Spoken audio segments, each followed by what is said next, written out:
ada yang bertanya tentang suatu ketika dia mendengar statement dari seorang dai yang mengatakan jika kita berdoa dengan tentunya ada tuntunan untuk mendahulukan sholawat kepada Rasulullah Sallallahu Alaihi Wasallam. Dan dai ini mengatakan ketika kita bersolawat kepadanya, maka ruh dari Rasulullah Sallallahu Alaihi Wasallam akan hadir mendampingi kita dalam berdoa. Bagaimana tentang pernyataan seperti ini, Ustadz? Mohon penjelasannya. Jazakumullah khairan. Barakallahu fikum. Naam jemaah. Di antara adab berdoa memang bersalawat buat Nabi alaihi salatu wassalam.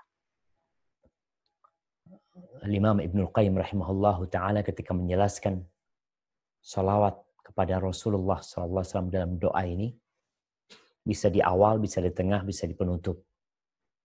Dan bisa jadi hanya di awal, atau hanya di tengah, atau di penutup. Atau semuanya kita bersalawat buat Nabi alaihi salatu wassalam.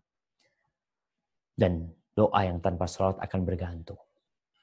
Namun penjelasan bahwasanya ruh Nabi alaihi salatu wassalam akan mendampingi dia berdoa atau mungkin mengaminkan doa dia, wallahu a'lam bishawab. Ana nggak tahu yang seperti itu. Yang ana tahu ketika Nabi alaihi salatu wassalam menjelaskan kepada para sahabatnya tentang salawat kepada Nabi alaihi salatu wassalam, bahwasanya Allah itu memiliki malaikat-malaikat yang menyampaikan salam kepada Nabi alaihi salatu wassalam. Jadi malaikat tugasnya ada orang berselawat, maka selawatnya dikirimkan kepada Nabi alaihi salatu wassalam. Nabi tetap di kuburnya di alam barzakh sana. Maka para sahabat bertanya, "Ya Rasulullah, gimana bisa sampai kepadamu waqad balit, sedangkan kau sudah hancur tubuhmu?" Maka bagaimana ruhnya Allah akan dibalikan dalam kondisi tubuhnya sudah hancur? Maka kata Nabi SAW, Allah mengharamkan tanah untuk memakan jasadnya para nabi.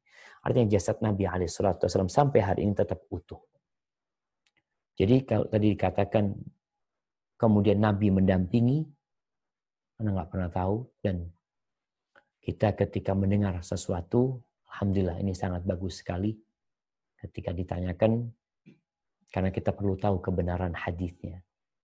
Kalau hadisnya ada, alhamdulillah tinggal dilihat sahih atau dhaif. Karena sekarang ini dengan adanya media sosial, semua bisa menyebarkan apa yang dia ketahui tanpa dia memeriksanya terlebih dahulu.